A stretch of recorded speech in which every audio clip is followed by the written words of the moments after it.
Hey Joe, I like your show. I tell everybody that's my shit. And if you got a long ride and you like getting high, maybe go and take another hit. We gonna laugh out loud, that's what it's about. Nobody ain't safe no more. And Joe stands out even in the big crowd, cause the motherfucker's 6'4". Hey Joe, it's time to start the show.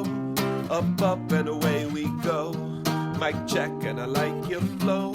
Everybody, here's Joe. Hello, everybody, and thanks for tuning in to episode 13 of the Joe Prano podcast. Before we get to my guest today, I just want to get some business out of the way. First of all, and most importantly, if you're in the Southern California area, please check out my Facebook page, my Joe Prano Comedy, or my Instagram for the details about the November 4th show in the main room at the Comedy Store. It's going to be myself, Eddie Ift, Lachlan Patterson, Andrew Norelli, Chad Goes Deep, and Monty Franklin, all surfers, all comedians. It's Comedy Wipeout. It's a show to support the Save the Waves Foundation, which is a charity that supports taking care of the ecosystem on coastlines, on and around coastlines around the world. It's a great charity. It's going to be a great night of comedy. We're going to do our regular jokes. We're going to do some surf jokes. It's going to be a white guys who surf bonanza. If you're in LA, if you're around LA, if you're going to be visiting LA at the time, November 4th, it's for a great cause. Who doesn't love the ocean? Come to the show and enjoy. It's going to be great. It's going to be a fantastic night of comedy. If you want to see me live, go to jpp13.com. Check out my calendar. I will be up in the Bay Area in November. I am building some shows around the Giants visiting the 49ers for Monday Night Football, which could be a game between two severely last-place teams at that point. But it's already on the books. So come see me in Oakland at Laugh City. Come see me at the Throckmorton Theater in Marin if you're a Bay Area listener. Or just go to jpp13.com and see if I'm coming to a town near you. I'll also be in Tahoe in December, back at Harvey's Casino. I love going to Tahoe. It's become one of my favorite shows to do, the Improv at Harvey's. So if you're a Reno, Tahoe person, check that out and get some tickets to that. Also, if you want to support this show, as always, rate, review, and subscribe to it. I can't imagine that you're listening to this if you're not subscribed.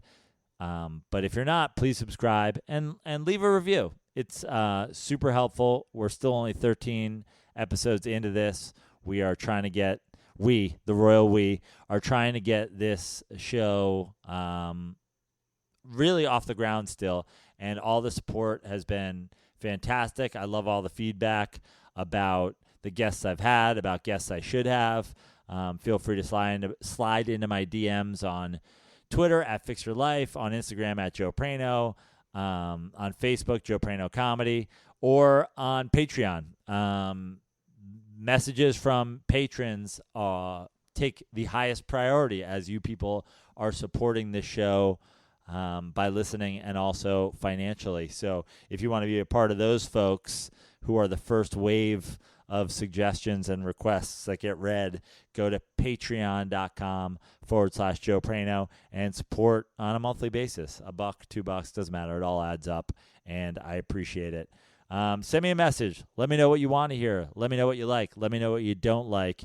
The feedback from last episode with fitness guru Duffy Gaver has been fantastic, and as sort of a flip side to that conversation, one of the reasons that I need some fitness advice in my life is because a lot of people who know me know that I enjoy food. I don't say that in a way like I'm super overweight, like, oh, I enjoy food. But being from an Italian family, having family dinners and food and cooking and enjoying, my family's Italian recipes and grandma's meatballs and all the stuff that you would think an Italian would do.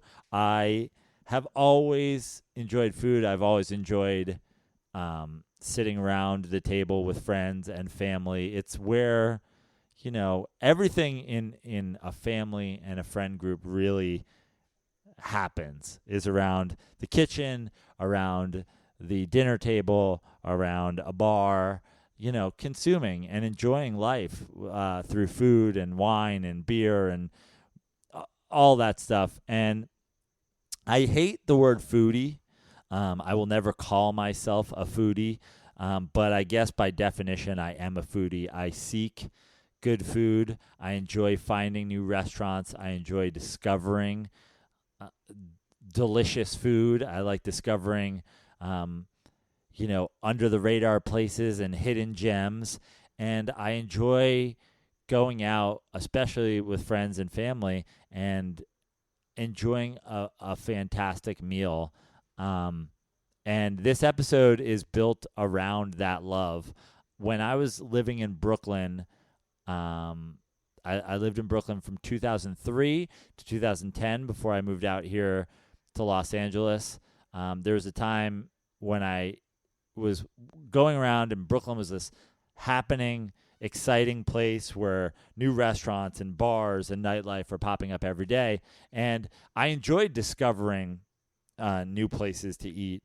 And one time, my now ex-girlfriend and I strolled into a restaurant, and it was a Vietnamese restaurant, and you'll hear me talk about it at length on this episode, but our visit to that restaurant changed my life, not just in a culinary way, but also in it truly changed my life in that we loved it so much that my girlfriend and I ended up going there literally every Friday and eating the same meal. It became a weekly tradition for us. This is how we're going to kick off our weekend. We're going to, take off our work clothes on Friday. We're going to go to Silent H, and we're going to have the same dish, and then we're going to go out and have some drinks after, and then the weekend is here. Saturday is a fun day. Sundays, football or brunch or whatever, and then right back into the week. This was the place that we started every weekend for a couple of years. And the reason we did that was, one, the food was so good, and two, the owner and chef of the restaurant was such a kind and warm and welcoming figure that we could not only go into this restaurant on Friday night and have this person take care of us in a food sense, but he would come out and make sure everything's okay and make sure we're having a good time and make sure we knew what wine to pair with stuff or what beer to pair with stuff or what, dessert we should try or what special, appetizer we should mix in with our usual order, because the entree never changed. It was always the black peppercorn pork chop, and it's still one of my favorite dishes that I've ever had, and I'm not sure that I'll ever change from a taste factor and from an emotional factor. It meant something. It meant the weekend was here. Eat that pork chop and then enjoy some time off. And my guest today is the chef and owner of that restaurant, which is now closed. It was called Silent H, as I said, in Williamsburg, Brooklyn. And the chef and owner's name was Vinh Nguyen. And the Silent H was because he has a silent H at the end of his name, Vinh, V-I-N-H. And we became friends, and I've known him probably about 10 years now, and I've always, as he says in this episode, fanboyed out over his food. I've just always loved everything he's put together, and have sought it out after Silent H closed. He sort of disappeared, traveling the world on his culinary adventures. But when he came back and he was working in another restaurant, I made sure when I was back in New York, I went there. And then now he's in Los Angeles, and he's fixing to open another place, Stay Lucky, which will be Chinese comfort food, which he is testing around right now. He's perfecting his menu for the next place, and he's doing that at the Mandrake, which is a bar in Los Angeles. Every Thursday night, he's doing a little backyard pop-up there where he's testing and serving a lot of the items that will hopefully be on the menu of his new place. And I wanted to sit down with Vin and talk about his, life in food and his career in the restaurant business, and how he got started in the first place, how Silent H came about, how he's explored food since then, and what brought him to back to Los Angeles, where he's sort of from originally, and why he now is pursuing this different genre of food, and what the new restaurant's going to be about. And like I said, I don't enjoy calling myself a foodie, but I know nothing about cooking. I've got 12 maybe Italian family recipes that I've sort of mastered. I also make a mean bowl of chili, if you ask me, and I crush breakfast from time to time. But I enjoy cooking. I wish I did it more. I wish I did it better. But I love eating, and I love drinking, and I love doing it in a great environment. I like to travel for food. I like to make eating food an experience. I love finding a great place, and Vin's old restaurant, and hopefully his next restaurant are some of the favorite places that I've ever eaten. And I wanted to just talk to him about those places and his food, and just food in general and food culture in general. So I hope you guys enjoy the show. It's sort of a I could say it's sort of a sister piece to the last episode. Last episode's about me getting in shape because I just love to eat too much.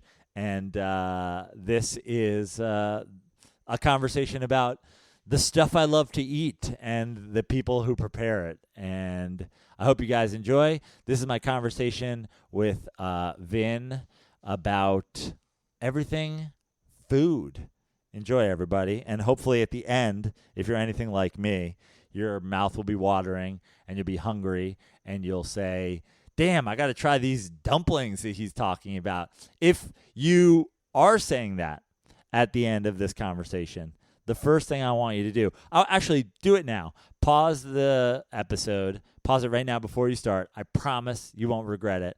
Follow Vin on Instagram. Eat, drink, stay lucky. At Eat, Drink, Stay Lucky. Stay Lucky is the name of the project that he's working on now. And the Instagram at Eat, Drink, Stay Lucky is just going to be a visual bonanza of the dumplings and wontons and chicken wings and all the things that he's making for Stay Lucky. And as we talk about, social media is so important in the food world these days, as we all know, seeing people take pictures of their omelet, hashtag blessed, hashtag so blessed, hashtag omelet. It's so important. So even if you're not in Los Angeles, follow at Eat, Drink, Stay Lucky, and you can see what kind of dumplings and Chinese food that you can get if you visit Los Angeles, but also what the dumplings wherever you live should look like. So enjoy the episode. Well, thanks for having me over to your place, buddy. Thanks, man. Yeah, you're welcome here anytime. So what neighborhood are we in? Like, where would I say I am right now? Oh, this is definitely Leimert Park. The only experience I had with Leimert Park before this was, I think, back in 2001. We used to go to Babe and Ricky's Inn out here, and it was like a blues club. And I think Babe was like in her 60s or late 60s or something. We'd go, these college kids, and just go watch these blues bands, and she'd come out and just like steal the show and like climb on the tables And I'd be like, help me up, son. And you like, help her up, and she like, climbs onto your table. And she's like, I've been a bad girl. Yeah, that was like LeMeritt Park. And then That was when you were at UCLA. UCLA, yeah. What year did you graduate UCLA? 2001. So we're basically the same age. Yeah. I think you're like 6 months. So yeah, I'm August 79. Yeah, I'm July 79. So we're a month that's apart, right, bro. shit. Yeah, So you would have been, so you're at UCLA and you're coming out here to go to jazz clubs. Yeah, I mean, it was just like one of those things, like your friends, like, I know of like a really cool show. Let's go check it out. And you just go along for the ride, but I just remember that being like kind of in the hood. And, Yeah. like the other time we'd come out around this area, we would go to I think it was the Crenshaw roller rink, and we'd just go like skate. We got fucked up first or whatever, but. Yeah, it was I'd fun. like to see you roller skate. You got to send me some video from that. That's We horrible. can put it along with the episode. I'll just slow it down to an hour, and people can watch you roller I'm skate. just like a giant chopstick, like going down the ice or the rink. Yeah. So you were at UCLA. You're not from California. Where are you from originally? I was born in Indonesia. My parents. Well, actually, my mom came over with her siblings. And when they were Vietnamese refugees, my mom was pregnant with me, so You were a refugee baby. I was a refugee. Yeah, I was born in a refugee camp in Indonesia, and then the short of it is how we came here was we were back then there was like an international like refugee campaign going on, and these different groups throughout the world. Like for us, it was like a Presbyterian church in Clayton, Alabama. They like sponsored our whole family over. So I was born in Indonesia, but then went to Clayton, Alabama. So I've all these pictures of me in Clayton, That's Alabama. amazing. Like, these white people like I've never seen before, and like two of them I would call. You came to the U.S. and get the best of America. They took you right to Alabama. Alabama, and they were like, dude. Home of the free. Yeah, dude. Like I called these people like Mama and Mr. Jimmy every holiday, like especially Christmas, and but I never met them. But they were like, our sponsors, kind of like my white American parents that I never got a chance to meet because they both have passed. But yeah, crazy. And we were talking about Sayulita earlier. Yeah, you were just in Sayulita, Mexico. Yeah. I'm wearing a T-shirt that says that I just got today. This is the first time I'm wearing it. So, Is it okay? Yeah, what are the That's chances crazy. of that? Do you think your friends were there on the same weekend? When you were there last weekend? Very last. Yeah, Yeah. they were there. I was dog sitting for them and house sitting and not doing anything On their crazy because couch, I was yeah. on camera. I think You're always being watched. Big Brother was watching. They're probably sitting on the beach in Sayulita having a margarita, watching you sit on their couch with their dogs. Yeah, yeah, exactly. So Alabama to where? Alabama, and then, there's a Vietnamese, a bunch of Vietnamese people kind of just like gathering in Southern California. So, we're like, oh, we're gonna make the move to Southern California, and we landed in Hollywood, which is like it's crazy because, Now we're talking. we're moving first on up. Alabama, Yeah, and moving then up. this is like the Beverly Hillbillies. Yeah, the Vietnamese Beverly Hillbillies, exactly. Yeah, so, That'll be the sitcom we write about your childhood. yeah, it was crazy. So we were like right on Argyle Avenue in Hollywood. I remember the address, like 1954 Argyle. And back then, And how old are you when you move to? I think I Hollywood? was 3. I was 3. 11 months old when I got to the States, and then we were in Alabama for 2 years, and then so about 3, and we moved to Hollywood, and it's crazy. It's like I've driven down that street like in the last few years, and it's like it's all nice. Yeah. It wasn't nice back then, not at all. I mean, there was like 5 to 8 of us, depending on the night, in a 1-bedroom apartment there. Yeah. Well, imagine what coming down this street in 1982 would have been like. This must have been. Yeah. So I didn't realize that. I didn't realize did you grow up in Los Angeles? Did you Yeah, did you go to high school here? No. So we never for some reason we never stayed at anywhere very long. Just Well, you 'cause were a of refugee family. baby. You Yeah, have to keep moving. That's like nomadic. I'm like that. Yeah, we didn't move that much, but moved enough. Yeah. So it's Hollywood to for real the ghetto in Pacoima. Okay. I have no idea where Pacoima is. Pacoima is straight up the San Fernando Valley. It's like, ask any Latina at my age where it is, and it's like she'll tell you. Yeah, I was there in Pacoima for 4 years, and we were like totally fine there and stuff. But there was a drive-by one night, and I heard shots, and then I felt glass on my face. But then when I woke up, the window next to me was totally intact, and I remember being like, "Oh, I'm just dreaming. I was just dreaming." So I went back to sleep, and then in the morning I woke up, and like my mom was like, or no, a few minutes later, my mom woke us all up and said, "Oh, some bullets flew through our house." I was like, "What? It's for real?" And it turned out it was like these picture frames had like blown out off the wall, and the bullets had gone through like 3 walls, and thankfully missed all of us. Landed in like the metal framing of my closet door, and then my mom was like, "That's it. We're out of Pacoima." You're out of Pacoima." So they pushed us over to a family friend's house. So I mentioned Mama and Mr. Jimmy earlier. In Hollywood, like someone of relationship to Clayton, Alabama, lived in Hollywood. Her name was Laura Dotson, and she took care of our family. Help like get me a library card, do all these things like that, help get me where I am, and then so we're really grateful for her too. And then when we got pushed out of Pacoima, we got pushed into the arms of the Kramers, Nicole and Bob Kramer. And when you say we, who's we? My brother and I. Okay, your brother. So my sister was in high school. She was just gonna finish high school and then go to college anyway, so she stayed behind in Pacoima, but we got pushed to Woodland Hills. So almost to Beverly Hills. Yeah. Now we're at Woodland Hills. Yeah. But yeah, dude, and it was like. And your brother's older or younger than you? My brother's older. Okay. And like that really influenced him, because I think he's like he became like an Ivy Leaguer. He went like Dartmouth. Yeah. He's like a lawyer now. That's crazy. But yeah, it's like a lot of just influence, just what neighborhood you and like the company you keep, right? Yeah.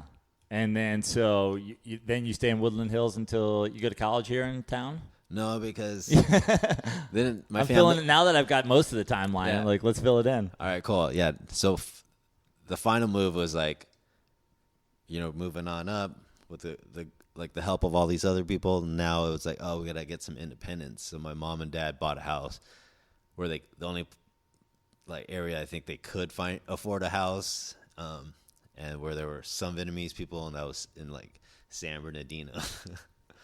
And so so that when they bought a house there, is there a big Vietnamese population in San Bernardino? I think so now for sure. Yeah, there's like anywhere where there's like 2 pho restaurants. Yeah, it's there's a lot of Vietnamese people, and like they don't care if there's enough space for 2 pho restaurants in 3 blocks. They'll be like, I'll just open across the street. Right.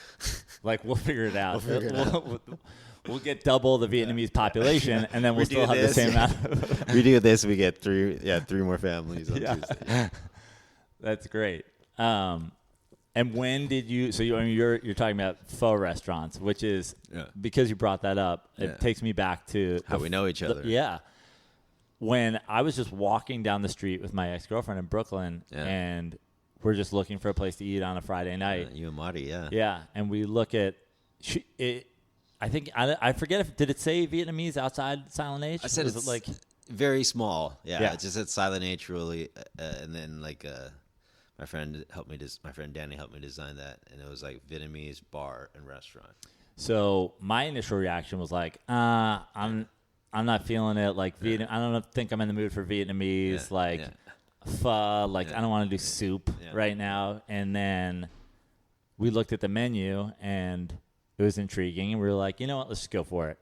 And when I say like that, I feel like your restaurant changed my life. It was like the first place that I'd ever felt like, I think we went right into literally eating there every Friday night. That's how we became friends quickly. And like, you guys are always like smiling when you came in, and when you left too, so that was a good sign.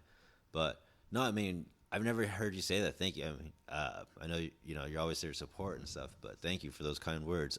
It was like we went in like I went in almost even like half closed-minded and just like sat down, but was like the food we both love to eat, and then we're always looking for like that experience where we can really enjoy something together and say like, man, we did it. You know, we saw a menu and we went in and it was just as good as we could have imagined. And then but it became, and never after either have I had a place where then the next Friday we're like, let's just go back there. Yeah. Let's just go back there. Let's do it. And then it became like a tradition for us where that was like, we meet up after work on Friday, the week's over, we get to go to Silent H, we get to have a good meal, start drinking, start off our weekend, like treat ourselves.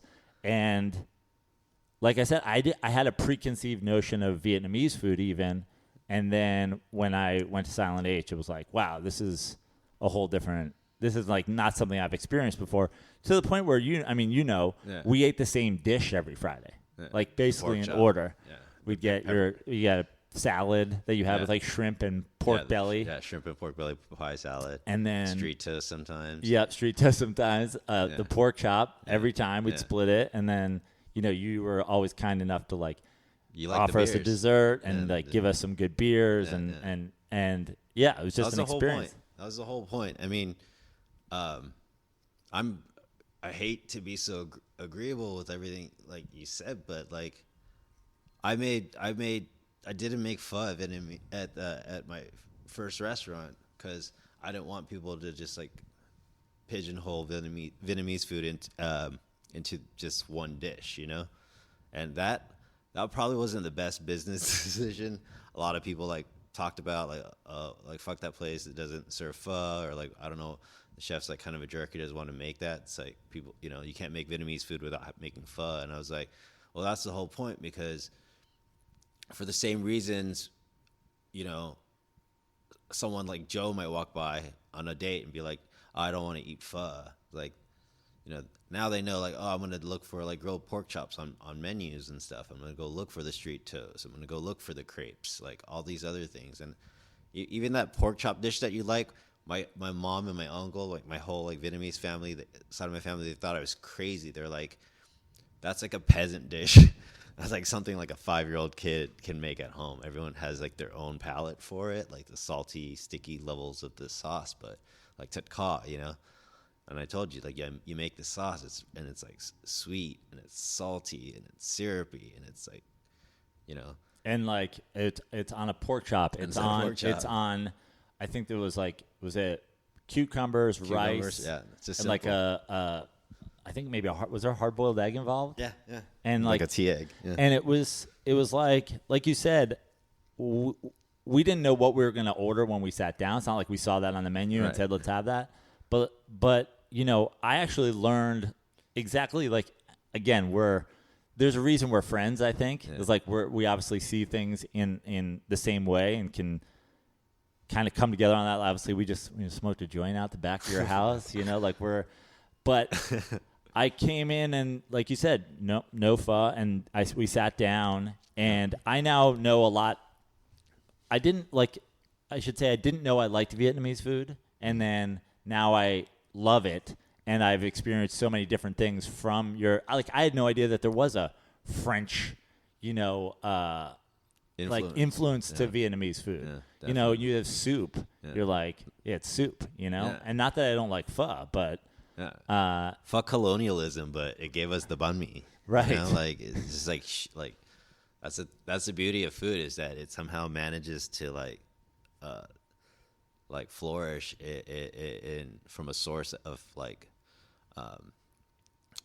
misery or sorrow or whatever, or just like poverty. You have like basic necessity, and then from that they're like, oh, we always got to make it like clever or like accessible or easier, and then all of a sudden you have like these like family recipes of stuff that are actually quite like technical to make. It's like you're caramelizing fish sauce, that sounds like so hard, but no, you just like learn how to make it. Like, it's one of the first things you learn when you're in the kitchen as a Vietnamese kid.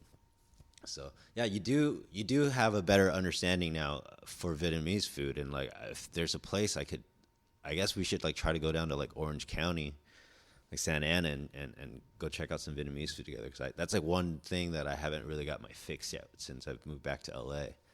But you, but you could do it anytime you want.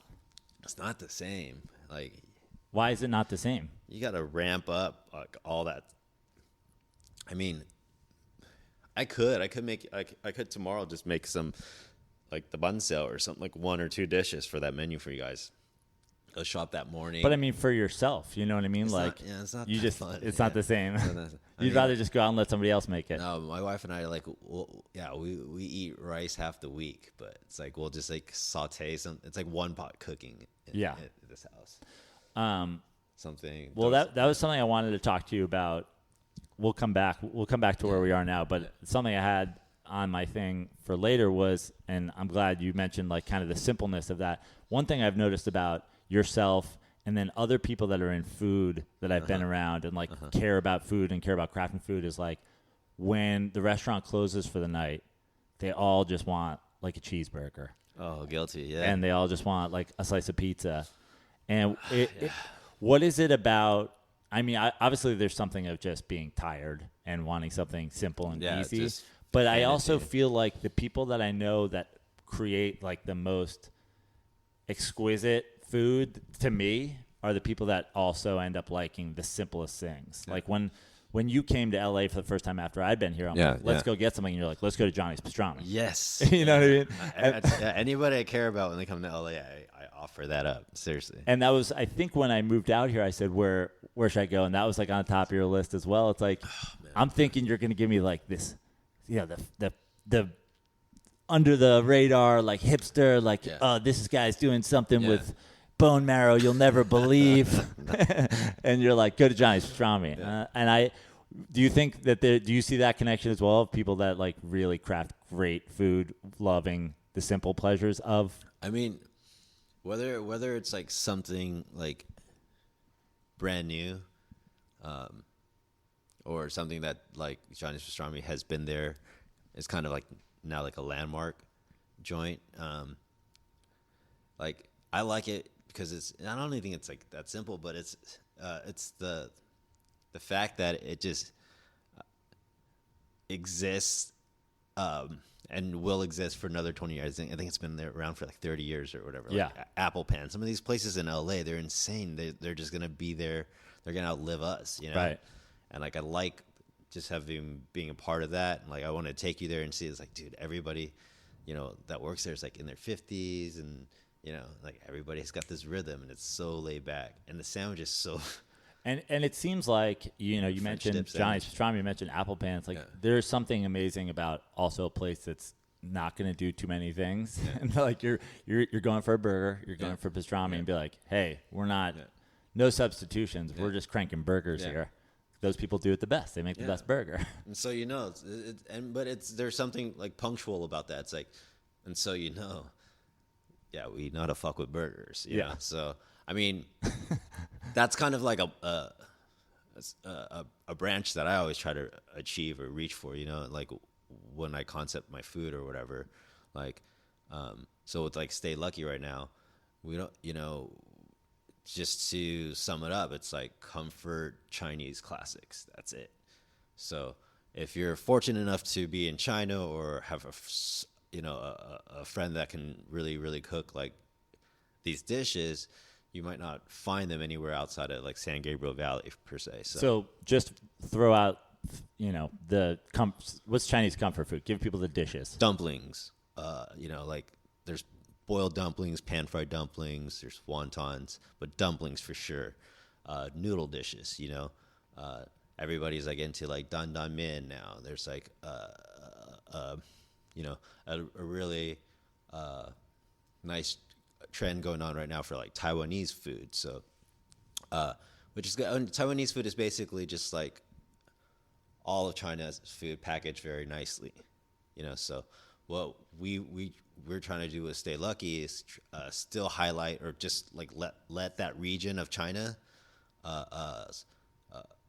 folklore and ingredients speak for themselves in like a little unassuming dish.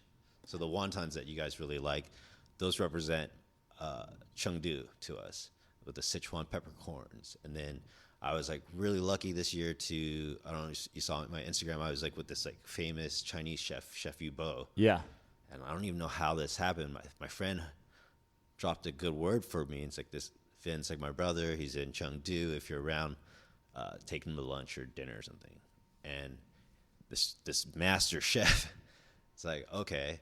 It's like he like gets in touch with me over WeChat, and it's like have your concierge at your hotel call me, and I'll arrange to pick you up.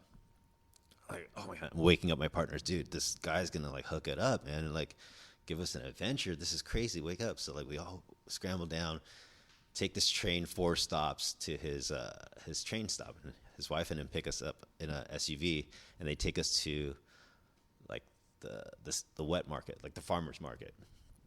What's the wet market? Why wet market? Like, because like the difference between farmers markets and stuff, it's like a wet market, they'll have everything, like, and everything's your wet. Seafood, yeah, but they'll like be butchering the animals like on the streets, and then there'll be like one block that's just like all dry chilies, and another, and you turn the corner and it's like all like noodles hanging in the windows and stuff, and it's like where you go get like this artisanal like crazy good stuff. And he bought us like tofu, and he bought like all this stuff, and he like introduced me to all these ingredients, right? Who does this for like perfect stranger? And then he like, his wife's like, all right, sorry guys, so sorry. Like they're like, eat these snacks. She's like, I gotta split up from you guys so I can go shopping and get some fish and some other things that are a little bit further away. But I'll come back and pick you up, and then we'll go home and make you lunch. I was like, what? They're like shopping.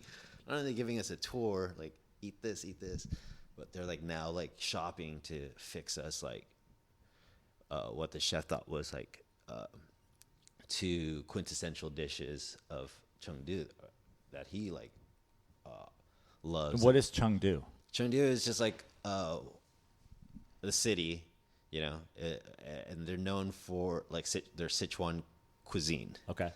So Sichuan like is like really big right now because it's like mala, like the hot and like the spice and numbing effect of the Sichuan peppercorn.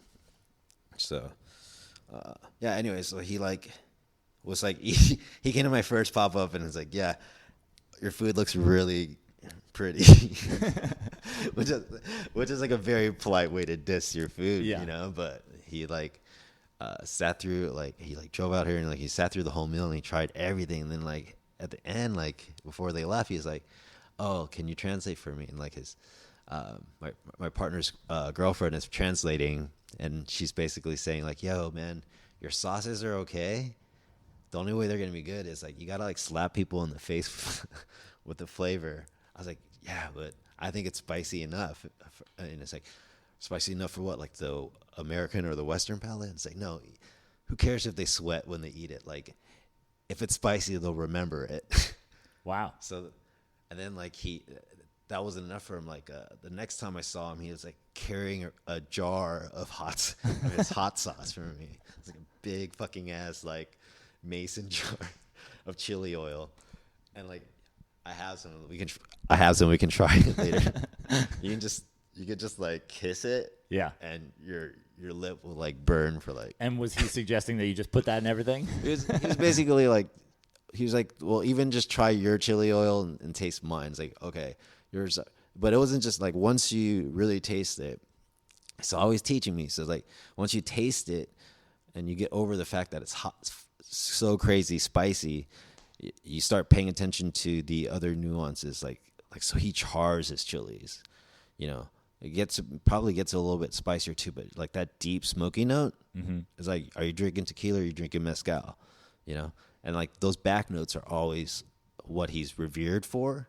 And for me to even like have that light bulb go off and like reapproach my sauces and stuff, that's why I think he like, have you, because you've been through like the beginning of this with me too. Like you came to my first time I made one of the first ones where I was making dumplings in LA. Yeah. And it's like, since then, even just like the last 6 months, you know, it gets better. I think.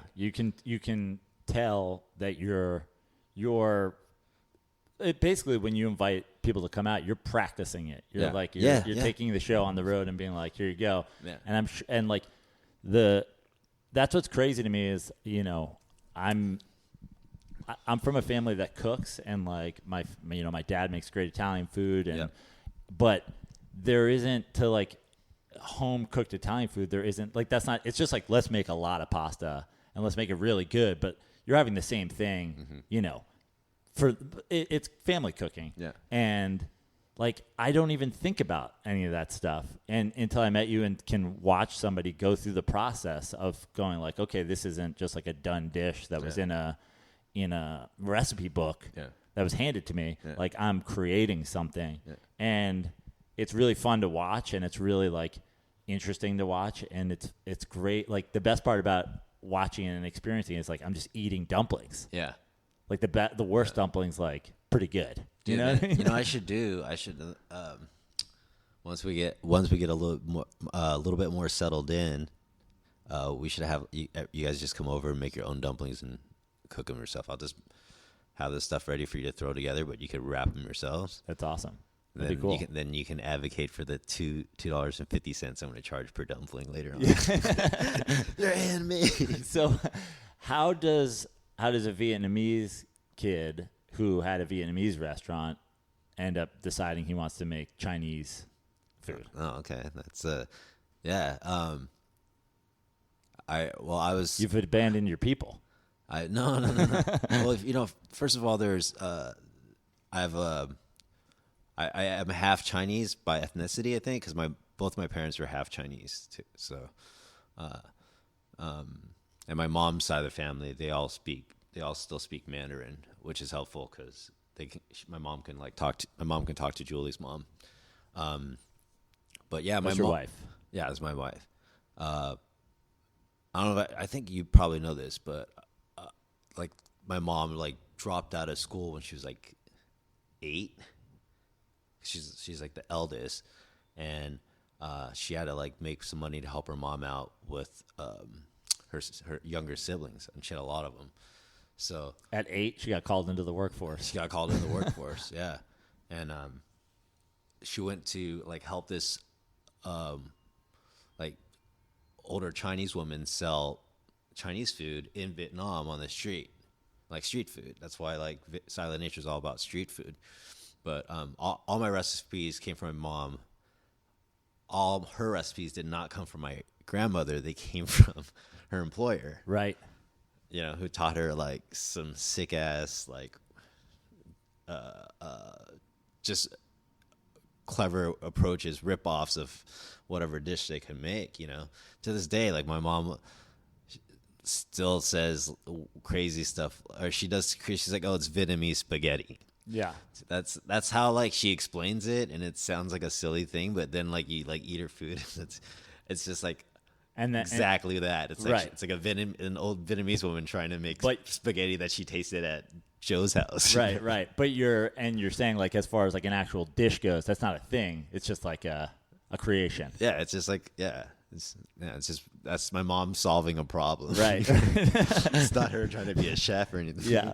Now, how early did you get into wanting to be a part of food, wanting to do something other than eat it? It's genetic, dude. I mean, I think my mom's definitely OCD and stuff, so is one of her brothers, and I think that bug definitely hit me. But my mom's always she can't sit still. She's always up in the kitchen, and it's a cabinet opening closing. It's a fridge opening closing. It's chop chop chop, wash chop chop. It's what the fuck are you doing? Cooking for 200 people? Yeah. But it's just also the other thing that I inherited from her is kind of I'm becoming a cheapskate the older I get. It's can't waste anything, it's not even nose to tail, it's right. It's counting how many scallions are in the bunch. Shit like that. It's lurking in there. I'm turning to my mom, but yeah, it's I think this is the time in our life when that change starts to happen. We're right around 40. So you think people have midlife crises? It's not even I think if you have a midlife crisis, you try to not do that, right? You're I'm gonna get a sports car and and go start bungee jumping. And I think people who don't have the crisis just go You know what? My parents actually had it. They knew what they were doing. Yeah. You know what I mean? Like Allie, I was just talking about how she just bought a house and we needed a low maintenance thing for the front yard. I was like, we can't plant any more plants. We can't have grass because I'm like, then we just got to come out here and take care of that. We're already taking care of. And so I was like, we should put a bocce court in.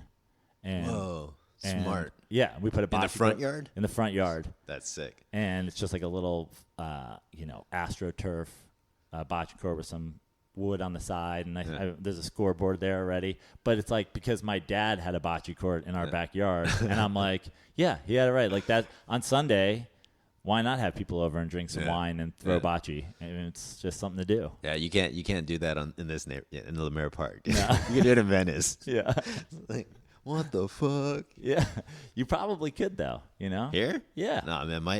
My neighbor, she takes the trash in for me. Like I'm getting bested by like an 80-year-old woman, man. She's super sweet. Yeah. She's like the mayor of this Of the block? Yeah. But it's like I'm like, Francis, you don't have to take in my trash. Like I'm like in my pajamas. I'm like, you literally beat me by like 20 seconds.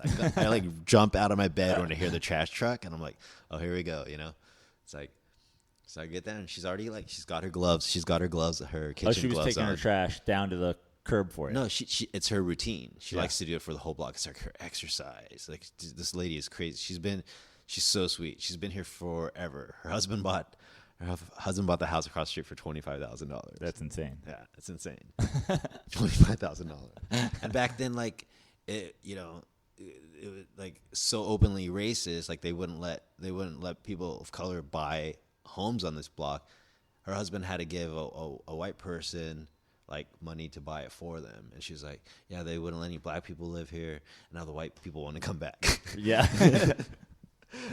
Yeah. You got an Asian instead. Yeah, the gentrification parade just keeps beating its drum. It walks through every neighborhood, and then it comes back around.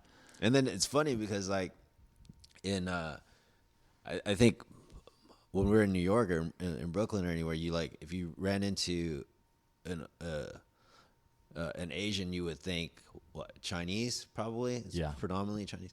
I forget here in this part of LA, it's like predominantly Korean, right? So the reason I bring this up is because I haven't had a haircut in a while. And one of the other neighbors, she's a little bit younger than Francis, but I think she's in her late 60s, or I'll be nice, early 60s, and she's always out there too. She's like, she thinks my name is Kim, and she always likes to tell me like, oh, when you drove past me the other day and you waved at me, I was like, who's that woman? Who's that? And I'm like, okay, my name's not Kim, and dude, I'm a dude. Yeah. You can't be assuming genders these days, first of all. And definitely don't assume wrong. You used to have super long hair when I met you. Yeah. Did you miss it? Not at all. Yeah, I think annoying, it was just right? I think it was just a thing where like when you have long hair, it's like it's just a process to get it there, and then you're like every time you're like, I don't know if I'm ready to part with it yet. Yeah. But once you do, you're like, how long can this go on? Yeah. Literally. Yeah, that's funny. That's like the only time in my life that I ever had crazy long hair. Never before, never after. Yeah, no, that's still how I remember you. You know, like originally. So it's like, yeah, dude. That was my like. You got the salt pepper beard now. Yeah, exactly. Yeah. That was my outlaw Brooklyn days when I was a recluse that only went out to tacos. Yeah, to Silent H on Friday night, and then drank the rest of the week in lonely bars. So you went to school at UCLA, and then how? So your name's not Kim, by the way. It's Vin, and we'll include that with the title of the episode. But it's VINH. Yeah. Is that a full name? That's the full name. The full first Silent name? H. Yeah. You know. Yeah. Hence, Silent H was your first restaurant. Yeah. And what made you go to New York? And when you went to New York, did you know that you were going to open a restaurant, or do you know that you just wanted to work in food, or were you in restaurants? Well, like to pay for school, I always worked in restaurants, like waiting tables and whatnot. And then, like the first time I really enjoyed, or I felt like I learned anything, or learned like a great deal of knowledge about food and stuff, was at Father's office for we've been there for burgers too, right? Yes. So Sang was kind of like a hard ass, and he would give us quizzes like every week on like beers and the menu, like the origin of the cheese, just crazy stuff. And like I didn't know shit, like I just like 2 years earlier, like I thought the nicest restaurant was like Cheesecake Factory, and like I remember that my first day there, I was like, yeah, we'll take the something nachos with the brie cheese. And my date's like, Brie, motherfucker. This is when you're. It's like freshman year at UCLA. That's amazing. Yeah. So Father's Office kind of like opened my eyes to it. I was actually at the time supposed to be like take the MCAT and try to get into med school. Then I would have been like a doctor and like not a starving chef. Well, you talked about before your brother's a lawyer. Yeah, my sister's a doctor. Yeah. Yeah, so I was pre-med, but then so I was like bartending and having the time of my life.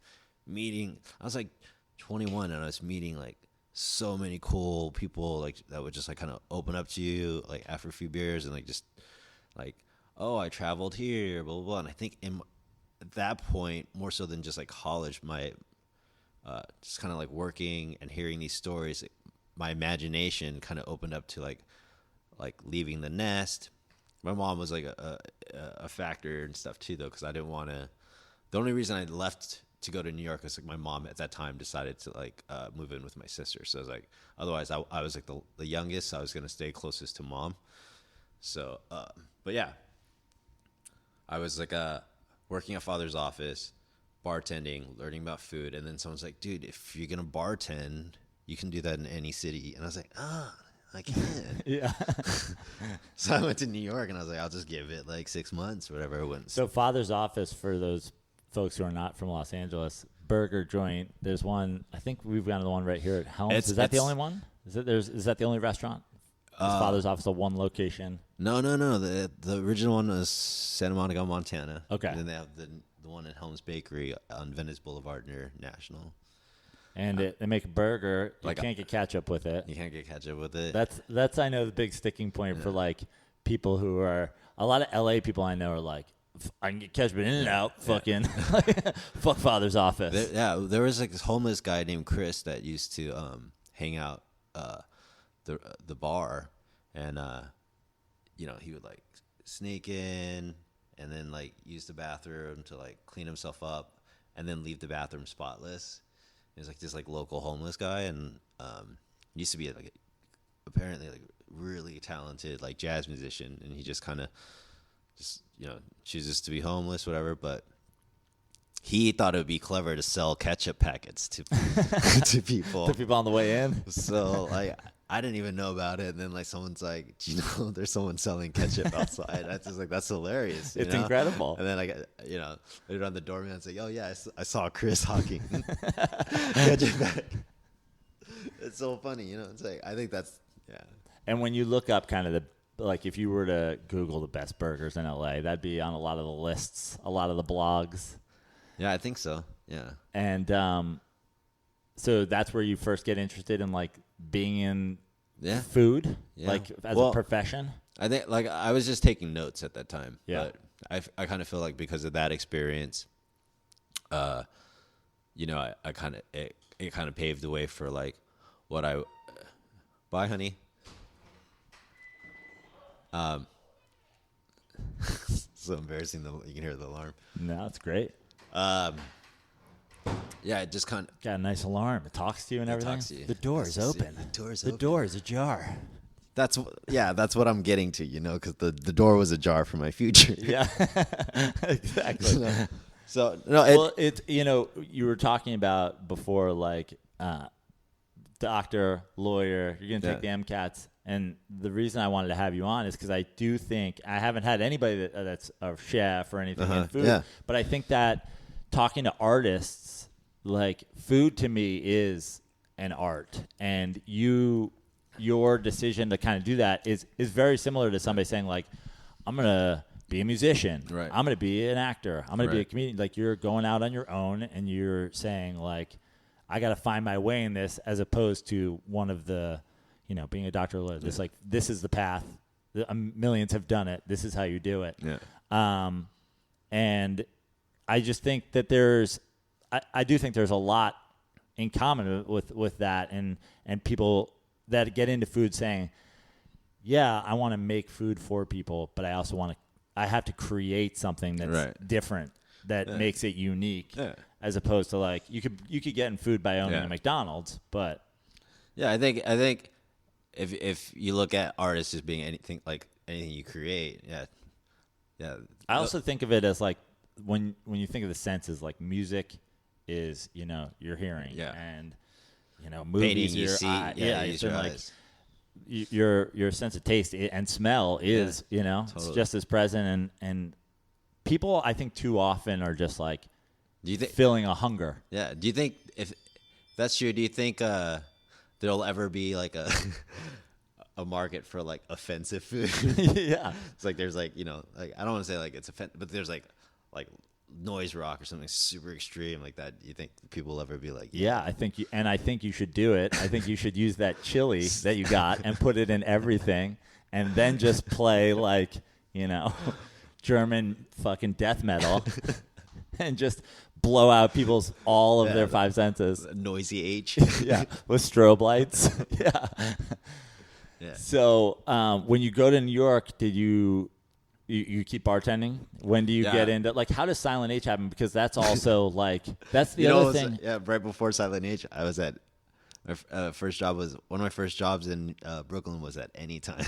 Really? Do you remember Anytime? Yeah, I do. Of course. When I moved to Brooklyn, it was like the only thing that would deliver after whatever time. I lived open all a the block time. and a half away. Yeah. And my shifts were from 8 p.m. to 8 in the morning. And you were probably making me fucking, tater tots. I was in the kitchen. Yeah, back then I was like bartending and managing. But dude, it's just like every day we would just have like to deal with like people that order and pass the fuck out. Yeah. And the delivery guys is calling the restaurant like, dude, man, it's like blacklist this guy, man. This is like the fourth time, and it's like, and it was late night. Sandwiches and fries and it was the only thing in the neighborhood. Yeah. We would order hundreds of dollars of food at $4 an item. Yeah, that job totally ruined me because like I was super sympathetic for like the stress when like someone orders like $100 worth of food and passes out. Yeah, so yeah, like after that I was kind of like the Anytime like off-duty police. The bar's like, dude, don't fucking leave. I just heard you order Anytime. Like, don't leave the bar yet. Don't go. When you were out, when you're not working, that's hilarious. So what year is that you got to Brooklyn? Oh man, I think I got to Brooklyn in like 2003. Yeah. So that's we basically arrived together. Yeah. I arrived to North 6th Street. You were at Anytime. Yeah. I was trunk ordering food and not answering when you came to the door. And then it's only a couple of years later, like if my math's right, that you have your own restaurant. Yeah, 3 years. Yeah. So I was like just working for a catering company in between. And again, just like learning kind of the business end of it, like seeing just like the entirety of an operation. So like going from a place like Father's Office and seeing like something super small, small family, like of bartenders, 2 or 3 cooks, small team, small menu, but everybody's got each other's back kind of thing. And then seeing like the catering operations, which is like crazy frenzy of people, is like, all these cater waiters that, just work part-time. And so like nobody knows what's going on. And they fix everything by just throwing more people on it. Just add more bodies. So yeah, that was in between. It's the army of food. And I could have, dude, like even like when you think about like, I didn't get fired, but I got hired to help with the catering aspect of the Rubin Museum of Art. I was like the assistant food and beverage director there for like a year or so, and God, this is incredibly boring. No, but the catering company wound up like pulling out from their contract with the museum. So when they pulled out, like I was out of a job, right? And that kind of like forced me to open Silent Age. something like it just like rushed me. Like You're it like, just well, like I don't shot have a me out job. of a I guess I cannon. gotta open a restaurant. Let me achieve my dream this summer. Yeah. And it was like, I swear to God, it started off as like a folder. Like I like stuff sketched out. I had like menus, like, just dozens and dozens of different types of menus that I wanted to employ. And then like started like, I had like brochures of like ovens and like, there's this $3,000 fridge, the same exact thing for $600, tagging that URL, like, and it just became this binder, and then it became this backpack, and just I remember You were just smoking a lot of weed at the time, just Googling. No, it's like that HBO show, whatever, the weed dealer that goes around. No, I had this backpack, and then I was just sitting at a poker game and stuff, and then people were like, "Oh, you should just if." My friends who are like, kind of older than me, like have been through business and stuff, they're like, hey, you should, look into like leases and stuff, just learn what the market's like, blah, blah, blah, find out what it is. I was like, square footage shit I never had to think about. So it's just on good advice of friends too that I started doing that. And then like all of a sudden, like I was like, hey, the old Osnot space is like, it's available, and I walked through it. I was like, dude, it's like so cool right here. Like, I think I think I could land here. And I feel like a lot of people walk around and maybe don't have a binder full of stuff, but that's the thing, like, oh, look at this space and look at what it is, and it should be here. Yeah. So, I mean, you'd been plotting a little bit, but like, what's the moment where you're like, okay, I'm actually doing this? Like saying, like, I'm renting this space. It was just this week, like. Actually, I was going to take this other space first because the rent was ridiculous. It was like, I think it was like 18 or maybe like 2,000 a month, right? For this, like all I wanted out of this space was that it had the ductwork for a hood to go up to the 5th floor or 4th floor or whatever. But it was like someone had been like, some people have been squatting there and shit. It just looked like a living room and then like a big kitchen in the back. And that place is called Forget About It now. It's like a smoke shop. Where is that? It's on Grand and Havemeyer or something like that right there.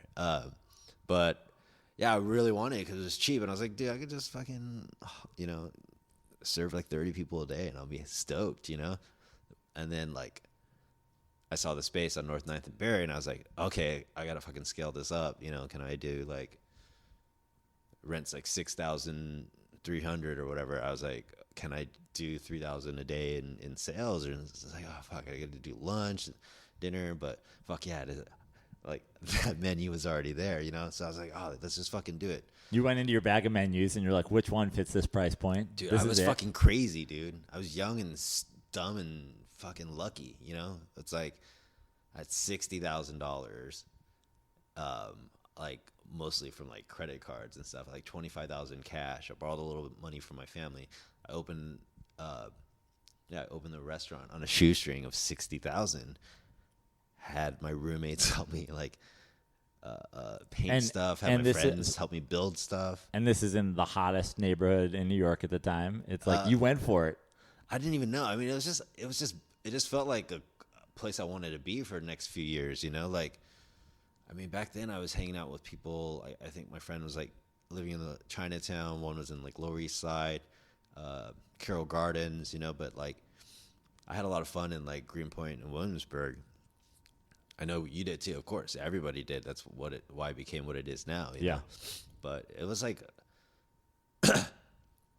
I knew nothing about the neighborhood in hindsight at that time, because what I've learned about that, like the people I've met, the friendships I've had, like from opening that restaurant, have been like just impossible to count or even explore. It's like I was like the happiest years of my life, and it's like 80% of my life I felt like happened on North 9th and Berry at Silent H and then Cafe Colette there, all the way up till we kind of split part ways. I went to China and you pieced out too. Yeah. So when you say in retrospect, like, is that something you open a restaurant and you don't, like, I'm the same way. I was there and it just seems like, oh, it's a cheap, cool-ish place to live. And then like that, like you said, what's happened since, it all kind of happens around you, and you almost don't notice. It's like growing your hair out. But like, was there a pressure when you open a restaurant in like the up and coming neighborhood, where are people coming in and you have to worry about people reviewing your food and like blogging about it? Is that something that was like part of owning a restaurant in Brooklyn in the middle of that time? I wasn't into that scene at all at that time. I'm always like a little bit behind everybody else. I just love it. I just like have a That's why this restaurant we're promoting on a podcast before it's even open. Yeah. We're getting you into this social media game before you even have another restaurant. There's one time I'm ahead. No. Yeah, I think just because my friends were like super supportive and like wanted to see me succeed, that kind of just drove me. Like 3 of my roommates came to work for me. Like one of my best friends came and worked for me. Like I met Michelle and Bonnie, the Vietnamese sisters that helped open Silent H with me. And then later on, my friend Dennis like came in and worked with me. So it's like I never had to like, I just kind of shook the trees around me, and like they were very fruitful at that time. So I learned the hard way later on how lucky I was, because it's very hard to like, just come out of the cannons with like a good team and stuff. I'm gonna have to go through that now. After living in New York so long, coming back to LA, it's a whole different ball game out here, and I have less resources, but I'm in a good place because with the credibility of coming from New York, and stuff, like it opens, I feel like, a lot more doors out here in LA too. So I'm super excited to, if we ever find a space to. And you have experience of having done it once before. Yeah. How do you feel about the phrase, "the customer is always right"? The customer is always right. I think so. Yeah. I feel the customers. I'm really thinking about this. Because I'm like, I feel like that's a horrible phrase, because I go to restaurants and I went to your restaurant and you were the nicest restaurant owner ever, and you'd come out and talk, and we're friends 10 years later.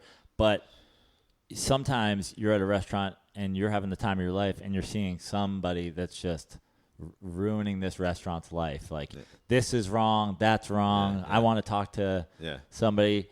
I'm sure you must have dealt with just your angry customers in life. I didn't even know that was a thing. I just thought some people were just like had issues and stuff, but no, I was like super naive. So people always say things. People always will. Like when I was cooking at the Indonesian restaurant, Selamat Pagi, we had like an article that came out, and it was like a positive, or like a nice piece about us, and the stuff that I was trying to introduce there.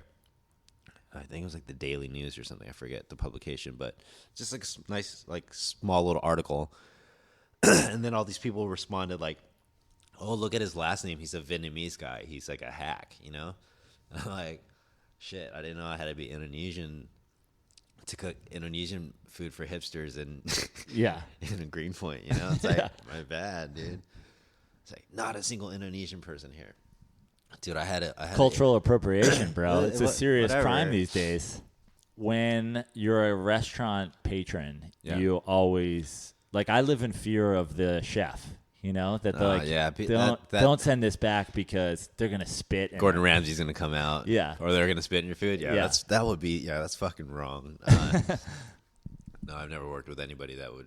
Yeah, that's fucked up. Did you ever go back into the kitchen pissed off, like because a customer said, "Hey, this or that," like, and said, "This is bogus"? Yeah, because I really didn't have like too many like chef mentors, or like I didn't like formally go, get trained to be a chef. I dropped out of culinary school.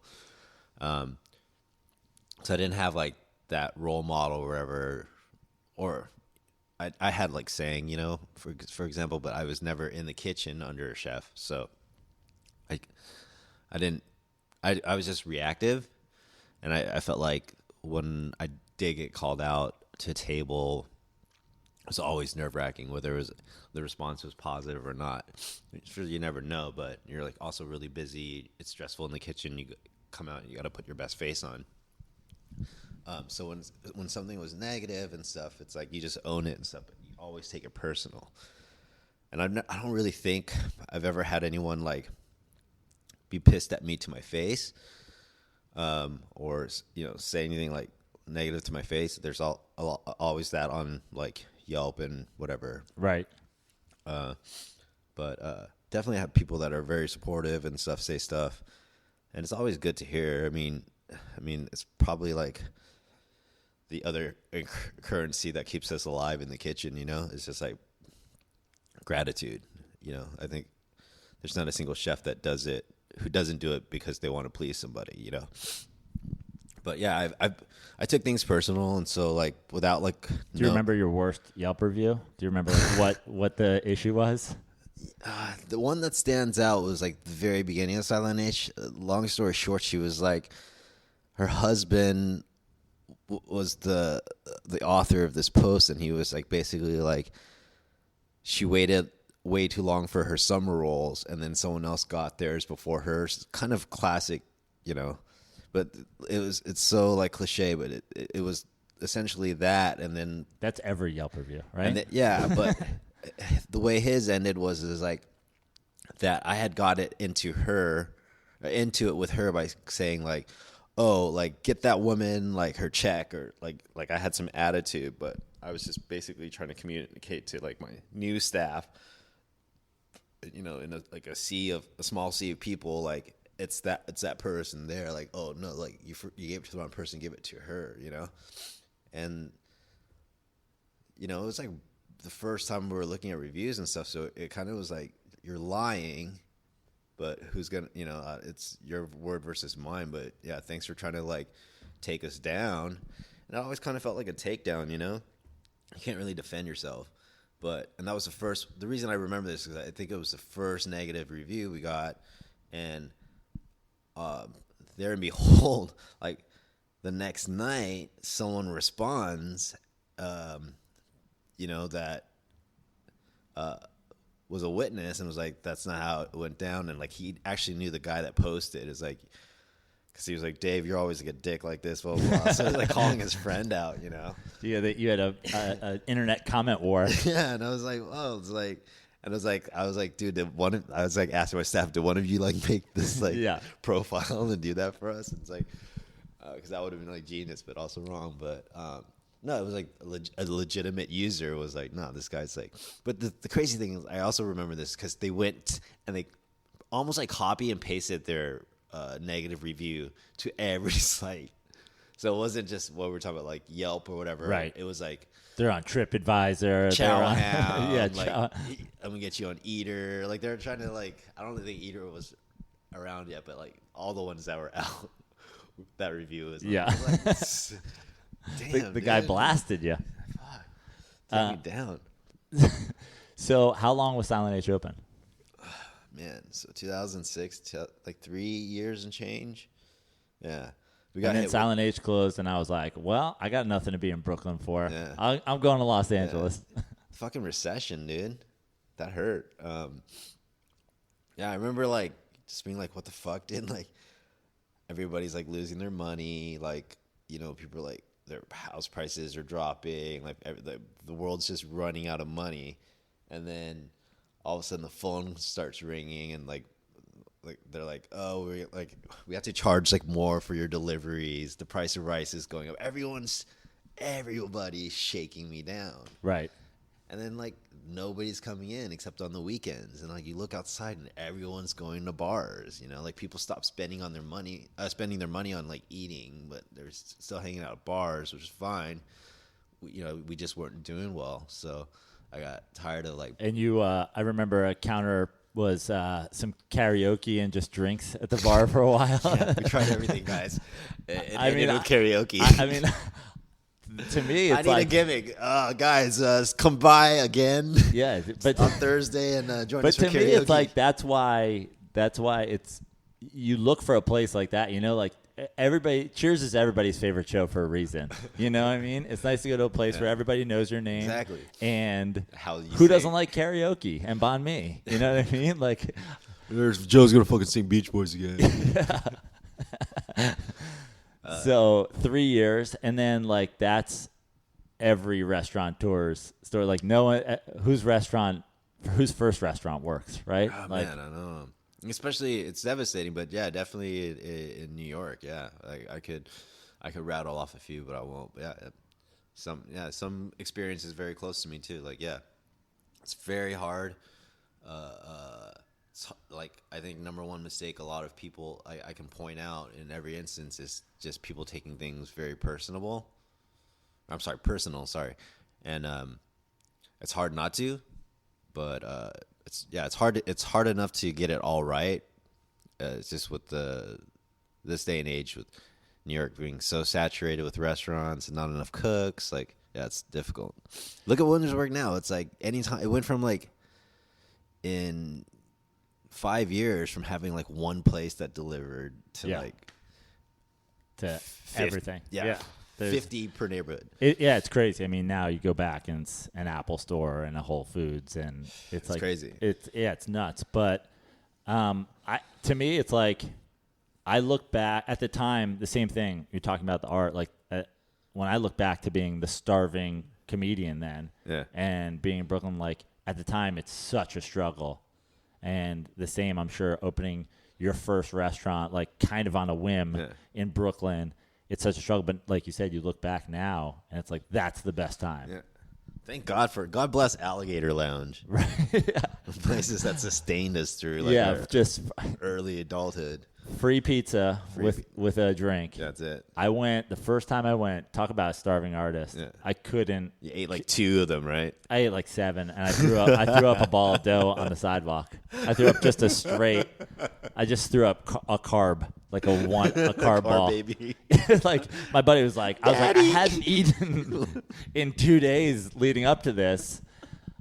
7 beers, 7 pizzas. What am I gonna do? Turn down free food? Ate the equivalent weight of my head. But I remember sorry, I just have to describe the pizza that for people that have never been to Alligator Lounge back in the skin, the dough was like rolled so thin just to stretch it out, and it was just enough sauce and cheese to qualify as a pizza. They're like, we're not going to give you any more. It was like a bagel bite rolled out to 8 inches. They were it seemed like they were kind of on the border of being like too cheap with their ingredients, but they were one business. If they were trying to be cheap, they wouldn't have like unlimited. Yeah, unlimited you free pizzas. So I know after that, then you traveled a lot, and you always worked in food. Yeah, since then, yeah. So after leaving New York, when I was in Shanghai, I was again. Another close friend of mine was like, just come if you can bartend, like live there. You can live in Shanghai. Tell you what, why don't you come just check it out for like buy a one-way ticket, check it out for a while, and see if you can live here. So I went out there, and I was like, okay, I'm gonna go back now. But like my last week there, these 2 guys like approached me on the street. Now they just 2 friends that I met there. They basically were like, "Hey, what would it take for you to come, like, check out our restaurant and see if you can like turn it around?" So I went. They had like this little cafe. They had like a lifestyle shop in the front, like that sold like vintage Nikes or like it's like hip hop sneaker freak stuff. And like the one of the guys was like China's like. They call him the Godfather of hip hop. He's like this like infamous DJ. So like they had this cute little cafe, this dope little space, but like nobody was coming in. So I was just like, yeah, you probably have to change some stuff, but yeah, if you can like float me a visa and a place to stay and pay me, I'll come back out. So I came 6 months, turned into 2.5 years. I met my wife, Julie, there. And what's your approach to fixing it? Well, I was like, dude, I'm going to be here for 6 months. I have 6 months to learn the ins and outs, come up with an idea and bounce. And I'm not going to be here. So one of the things I realized when I was living there was the staff, it was real, or just the pool of employees you could find. Nobody was really invested into learning about a restaurant because eventually they'll have their own one day or something. Everybody's kind of just passing through. So it was very difficult to design a place that would sustain itself without somebody passionate driving it. The owners were definitely passionate about it, but I'm not trying to teach them how to run the restaurant. That's not. So I just looked at what was good on their menu, and they had a lot of good Chinese dishes. It's don't touch that.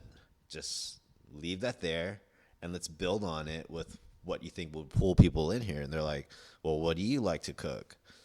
So I gave them a couple Vietnamese recipes. I gave them I was really into smoking and barbecuing meats there. So I was I put some ribs on their menu. But so it was we were oh, so the one common denominator in all of this is pork.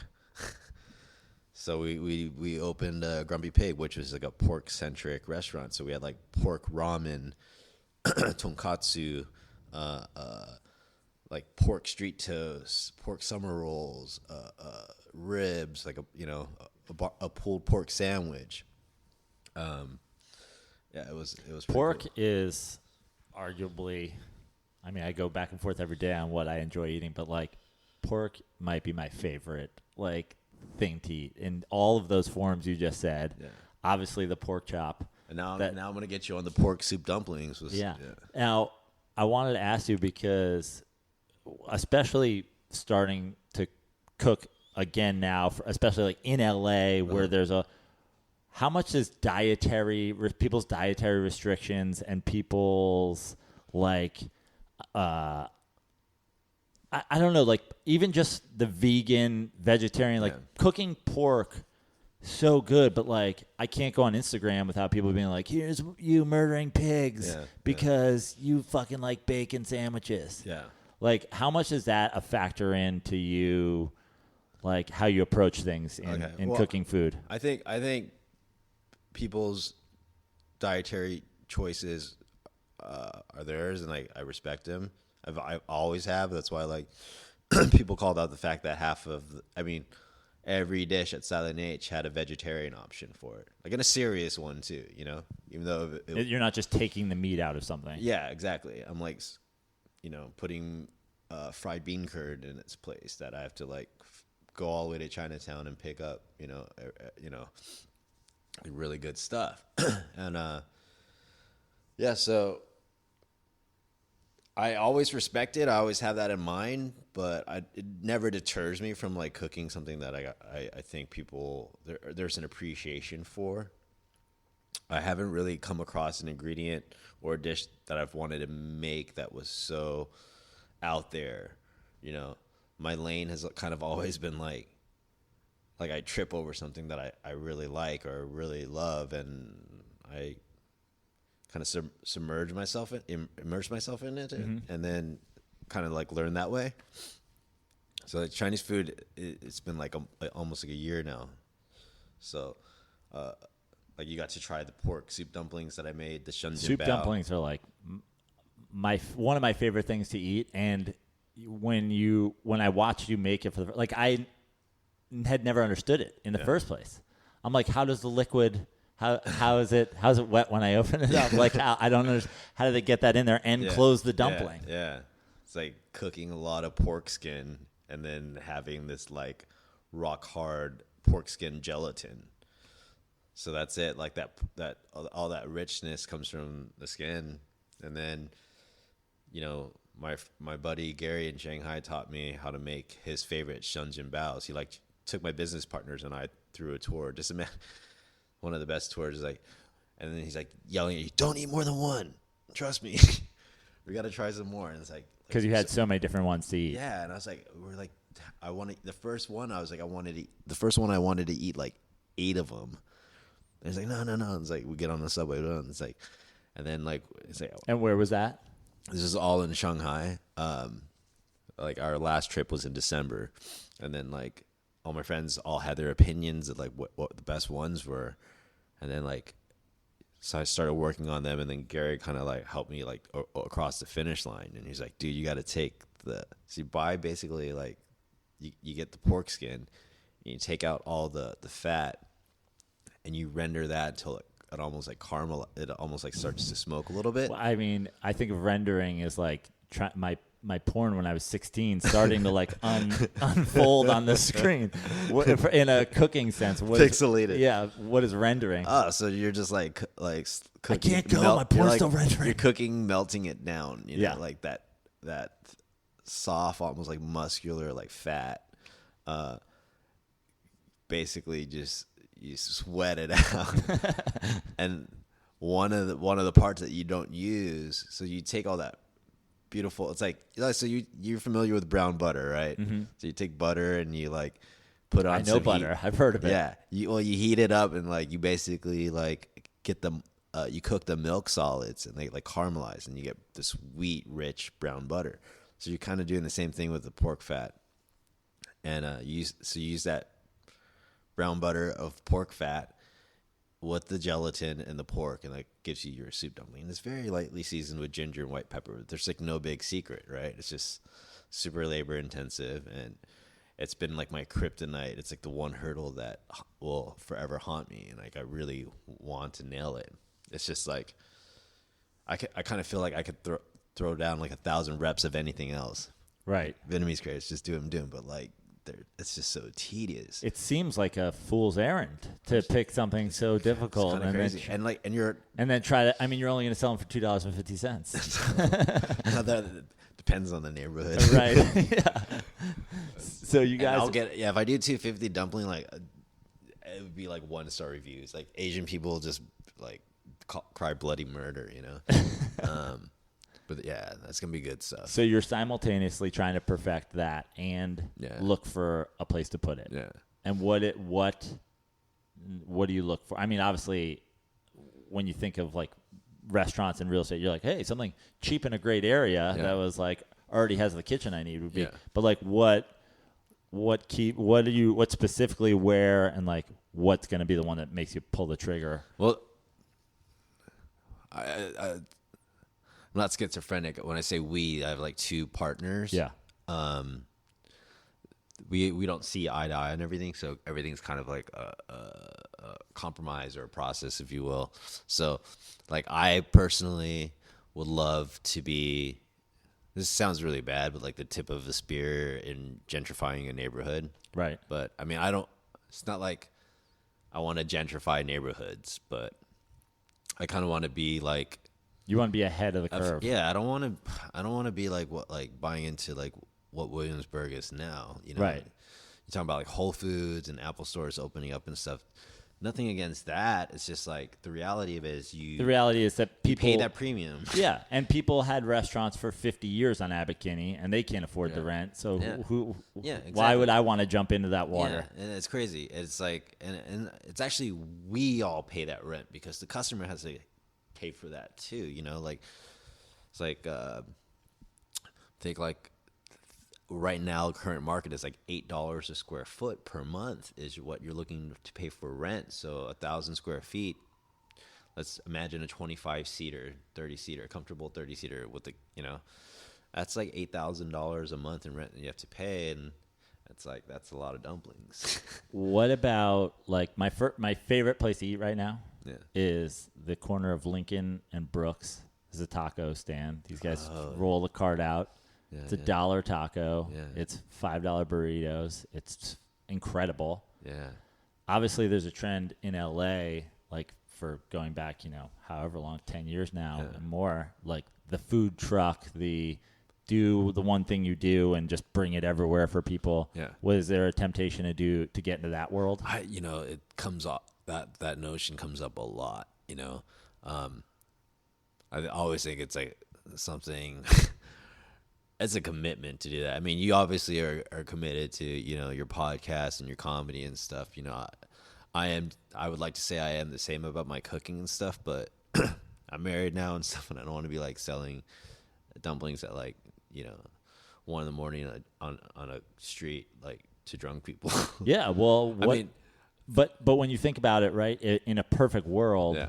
you find a place. It's so it's so happening. People already know about and me. People already on a cart, spinning them out. I would love that. Yeah, hell yeah, man. Sell out by 3, go home, hang out with everybody. Like that'd be awesome. Yeah, that would be a dream job. Have like well, wake when up at 8, make dumplings. Can we just make a deal where if when you get the restaurant going, I can pull up in an Airstream that's already got your logo on it and just take a bunch and sell them for you? Yeah, that'd be awesome. What's the best and what's the worst part of working in just restaurants, the food industry? Man, I for me right now, it changes. Depends on like when you ask me, what age. It used to be, I would say like the hardest part were the hours. We kind of have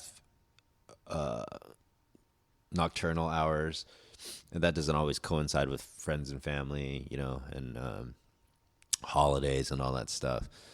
And that never changes. You just learn how to adopt that life and have a balanced life, right? So now I've been like cooking for 13 years. I still don't know what comfortable if there's such thing as a comfortable kitchen shoes. Yeah. Like Dansko's, Birkenstocks, Crocs. It's like, dude. So anyways, my point being like the standing and I'm getting old, man. Like my back hurts, I mean that shiatsu thing from Costco. Shiatsu beanbag. Yeah. I think the answer is like you just got to go all in on like the $180 Air Max Nike. Like get the runner shoe.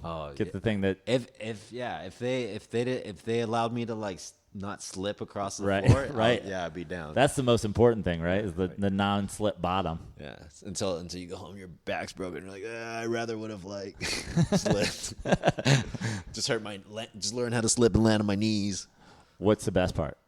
The best part? Oh man, I would say, not to sound cheesy, but whatever, I'm cheesy, is like meeting people like you, like my friends. There's a lot of you guys now in LA, dude. It's really cool. Like I saw my friend Rick last night from New York. It's being able to see my friends at work. I think that's like the coolest thing about people want to come see you. Yeah, that was the food. Obviously, we've talked about it. We loved the Silent H food. It was like, again, changed my culinary world. But like, it's coming in the chef coming out, the chef and the owner coming out and saying like, this is why I did this, and this is what, and you go like, oh man, like I feel like my friend is the chef of a restaurant. It's weird because I think the valiant qualities to have as a chef is like both like kind of like domesticated like traits, like like learning how to clean up after people, learning how to feed people, they're kind of like very familial things. And then the other part, because you are creating something, is like the show part of it, the music, the lights, like the vibe, the attitude and stuff. That's all like super important. I mean, and also like you can't control all those things either. Like the culture at Silent H was just like the culture of that neighborhood, and it just kind of like, you can set up what you want your place to be, but the people who come in are going to determine. I mean, I had a logo, I had kitchen sketched out. I didn't know what it was going to look like. People came in and were like, let's build this. Do you remember how stupid high my bar was? Yeah. It's like you had to be at least 6 foot tall to it was perfect for me. I thought it was fantastic. Enjoy it.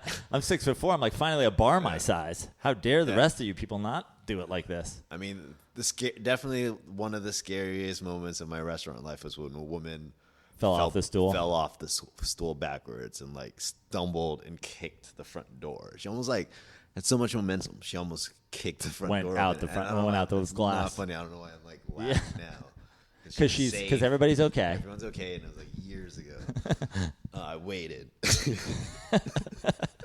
But she almost like rolled out onto the street. Like one, like you're with the new project. Do you call it a project? Yeah, like, for sure. see, Yeah. you're The guys new totally are. It's the new project you're working on. new band. Just like anything, though, especially in art, you have to have, I feel like, the social media presence. Suck it. Like, you got to do the Instagram story, and God, it's so hard. And food, food was like the reason Instagram made it. Yeah. People taking pictures of their food. Yeah. How do you feel about like Instagram food culture?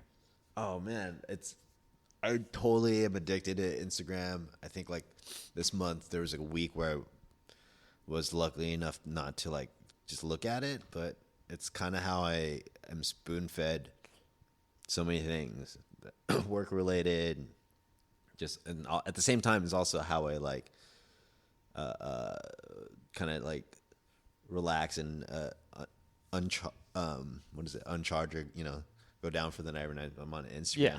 But now, like you said, like I'm looking at other chefs and other restaurants or other brands that are starting up. They're doing stories, and they're like, "Have you seen this trend lately?" It's like, "Oh, I'm making pho right now. Like, do you like your pho with like bone marrow? Yes or no?" And then it's like and I was like, I feel that pressure. Like I have to do something like that for Stay Lucky, but like I don't have that talent. Like I'm trying to record my cooking, and it's like all you see are my hands, or like it's out of frame. And it's like anybody that knows me knows like I suck at that stuff. I can't take a good picture. My hands shake. So yeah, I can't. I mean, I think I have like funny ideas for it, but it's hard. It's hard to be the one making the food and create content. Right. I don't understand how people in kitchens can do all that stuff with one hand and stuff. Like there's everybody's got a social media coordinator. Like even the best Instagram story. It's like it's planned. Yeah. It's a process, but there is something to you being like, I do the cooking. Yeah. Somebody's got to handle that. Yeah. But what about Instagram food culture? Like when you're making food, and especially like I'm sure it was even happening while Silent H was open, like the taking a picture, like somebody's food, you serve somebody their food, and then like they take out their phone. Yeah. How is that as the person who's the chef who made that food? Does that make you feel good, bad, indifferent? You're like, yeah, please post it so people come. Yeah, I don't. Nothing I've cooked really has been like you have to eat it before the cone evaporates. Right. Because I breathe this ice cone for you with my liquid nitrogen. No, I mean, nothing's that fragile. It's like, let people enjoy the food the way they want to enjoy it. It's like, just don't waste food. Actually, like, the only thing I hate about, like, I'm sure people are entitled to send whatever they want back to the kitchen. The contract is like, I'm going to make you food and you pay for it. That's the agreement. But sometimes like people like send food back for like very subtle reasons, and then like that food oftentimes goes in the trash. And I just think like it's, if people knew that, they wouldn't, they'd be a little bit, maybe they wouldn't do that. I don't know. Yeah, no, I don't think that's something that even the type of person that sends food back, which I would never, like, I can't. It would have to be really bad. You know what I mean? Yeah. I would have to be like, I feel like I might get sick eating this. Yeah. Or I asked for something that I was allergic, to not have it in here because I'm allergic to it.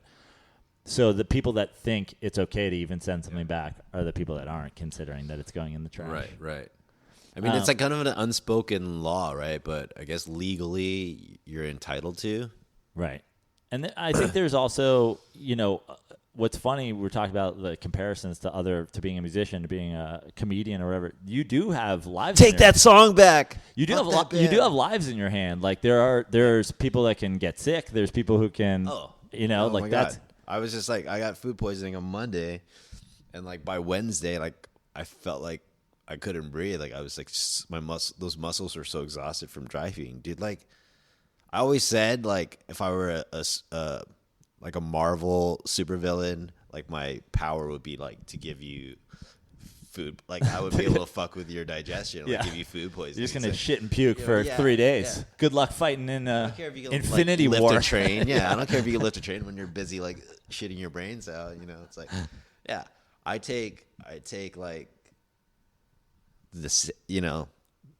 like the safety of food very seriously. Even like, doing my pop-ups at Mandrake the other day, like people were like, damn, you got like pretty serious setup. I was like, I said that. It looks like a the bomb in an action movie that has to be diffused. There's like a lot of different running numbers and boiling. Oh yeah, I things. actually It's had like, that's my 8-phase timer because I have to cook different noodles and wontons at different times, and they go in the water. It looks like the panel in the DeLorean in Back to the Future.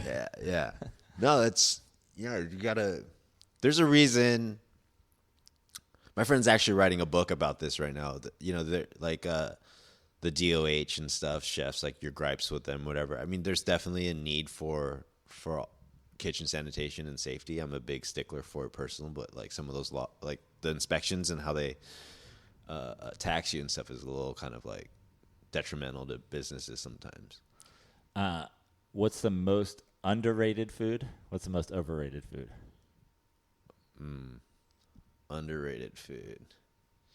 I gotta say, like, Indonesian food Is the most underrated. Indonesian and Filipino food. What's a standard dish? I mean, What's the underrated food? You're like, okay, it's underrated. What should I be eating more of?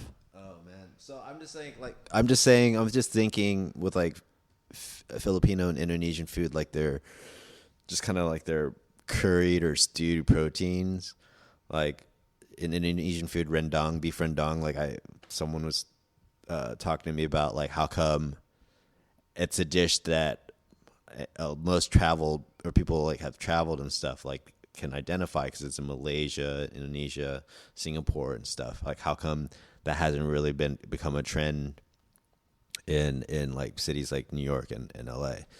Or there's always like one or two options and stuff. And then you look at Korean and it's like it's pretty vast. Chinese, Japanese, Thai, the same. Even Vietnamese now it's getting more popular. So I think it's underrated. Like I mentioned I used to work at Selamat Pagi. Like that was like a dish that I never got sick of. Like personally eating. Like anytime like you make something like I could not eat a banh mi for like 3 years after Silent Age. It's like so over it. But so that's I think the most underrated. It's just like it's very specific. Like you want to go eat rice with like some saucy curries and stuff, and like there's still like lots of color and herbs and stuff in it. It's like if you like Vietnamese food, it's very like it's almost like kind of automatic that you can get into Indonesian food. So we should check that out. I used to order some. I think there's a place by you actually on the west side that's pretty good. I have to ask Julia the name. She would always order it for me. I know it's some overrated food. Fuck, dude.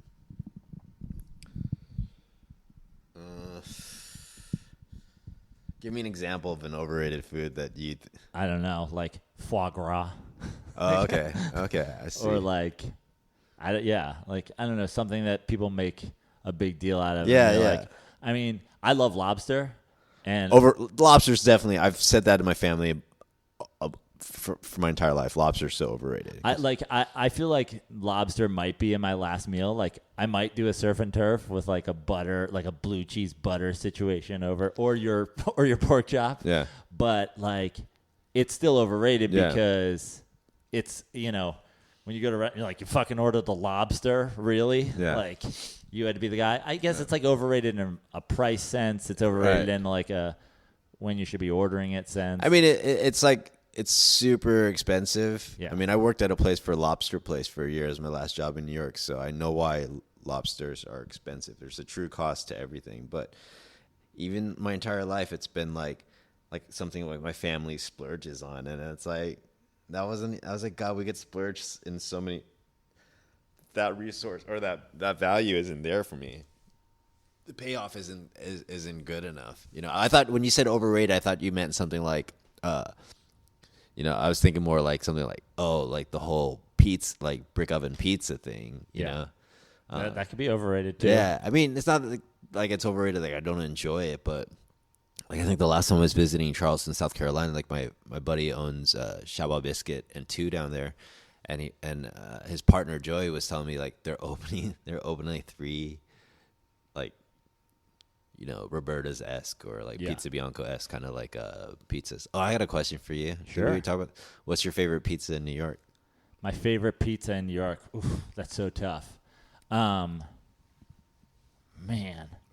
Or where would you go to if you Like Joe's Pizza in the Village. Like if I'm gonna like just get a slice, pretty like a New York slice. I just want it to be like I almost want it to be like unexceptional. Yeah.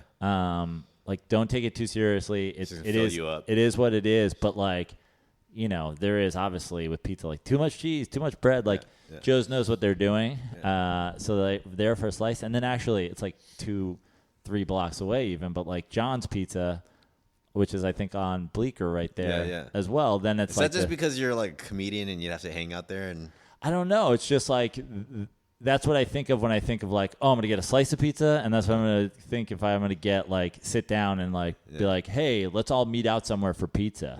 Then like I mean it's you got Grimaldi's and you got have you been, how about Ruby Rosa? Have you been there? I haven't. So good. I like what's the one that's out? What's the one that's out? I love it. It's like the cheeseless one where God, why am I Spumoni Gardens? Yes. I do love that. That's like I only had it once. you feel like you're doing a different kind of pizza, but like that's a destination pizza for me. Like I'll get in my car and drive out to Spumoni Garden and like get that pizza. Did you have a car in New York? I did for a while. Cool. I had my Cadillac, but then like parking tickets will ruin your fucking life in New York. It's a big old car too. I was saying my last meal might include your pork chop. What you open a restaurant, okay? Let's knock on wood this doesn't happen, but you open a restaurant, you don't cook a chicken properly, somebody dies. Judge Gordon Ramsay sentences you to death. It's the night before you're going to be executed for your kitchen crime. Yeah. What's your last meal? Oh man.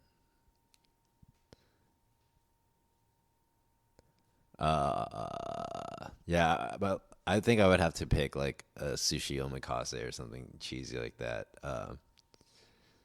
If I'm just like, I don't know, like is it like when you're about to die, do you want to just be like, yeah, this is really, really fucking good, yum, and then you die, or do you want to like revisit something nostalgic and answer something sweet like my mom's pork chop and rice, like.